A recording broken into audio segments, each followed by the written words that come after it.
అబ్బో ఇక్కడ కేజీ చీరలు కొంటే అర కేజీ చీరలు ఫ్రీ అంట. మంగళ్య షాపింగ్ మాల్, కేజీల్లో సేల్, టన్నుల్లో ఆనందం. కాంగ్రెస్ ప్రభుత్వంపై తెలంగాణ బీజేపీ నూతన రాష్ట్ర అధ్యక్షుడు రామచంద్రరావు కామెంట్స్ చేశారు.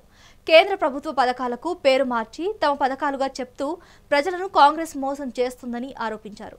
నల్గొండ జిల్లాలో అధ్యక్ష హోదాలో మొదటిసారి పర్యటిస్తున్న ఆయనకు బీజేపీ శ్రేణులు ఘన స్వాగతం పలికారు.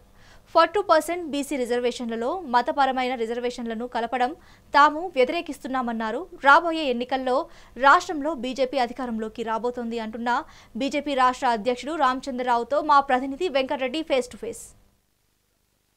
బీజేపీ రాష్ట్ర అధ్యక్షుడు రామచంద్ర గారు ప్రస్తుతం మనతో పాటు ఉన్నారు. వారితో మాట్లాడే ప్రయత్నం చేద్దాం. సార్ చెప్పండి, ఇక మీ పార్టీ స్టాండ్ ప్రస్తుత పథకాలు ఏదైతే గవర్నమెంట్ ఇంప్లిమెంట్ చేస్తుందో దాంట్లో ఎక్కడ కూడా బీజేపీకి సంబంధించిన పథకాలు ఎక్కడ కనపడట్లేదు.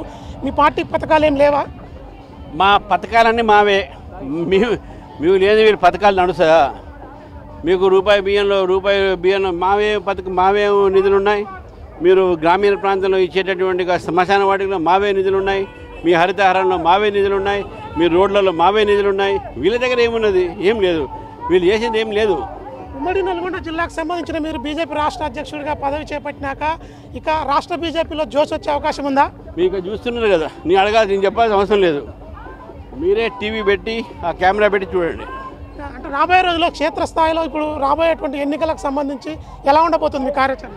తప్పకుండా భారతీయ జనతా పార్టీ ఉత్సాహంతో కలిసికట్టుగా ముందుకు పోయి కార్యకర్తల ఒక సంకల్పంతో, కార్యకర్తల బలంతో మేము ముందుకు వెళ్ళి ఈ రాష్ట్రంలో అధికార దిశలో నడిచే ప్రయత్నం చేస్తాం. రాబోయే రోజుల్లో బీజేపీ అధికారంలోకి రావడానికి ఖచ్చితంగా కృషి చేస్తామని చెప్పి రాష్ట్ర అధ్యక్షుడు రామచందర్ అయితే చెప్తున్న పరిస్థితి అయితే ఉంది. విజువల్ న్యూస్ మధుతో వెంకటరెడ్డి, మెగా 9 టీవీ.